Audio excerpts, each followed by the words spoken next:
transformation managériale dans un institut de recherche comme le CNRS, c'est quand même quelque chose d'assez particulier parce qu'en fait, on a dans le CNRS, qui est un gros institut, 33 000 personnes, en fait, deux populations très différentes. La population des scientifiques qui se managent de façon assez difficile ou difficile à expliquer, difficile à comprendre peut-être pour une entreprise classique parce que c'est un management essentiellement de conviction.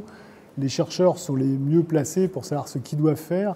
Et donc le management consiste plutôt à leur indiquer les grandes directions dans lesquelles on souhaiterait aller, par exemple plus de relations avec le monde industriel, plus de relations avec la société civile. Et donc cette forme de management n'est pas vraiment en évolution. Puis par contre, il y a une autre moitié, une grosse moitié de la population qui sont des personnels administratifs, des personnels de techniciens. Et là, on est touché par l'évolution managériale comme une entreprise à peu près classique, peut-être avec cette différence qu'on travaille essentiellement par projet.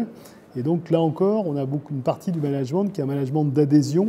Et donc je dois dire que je ne me suis pas complètement retrouvé dans l'étude de ce matin.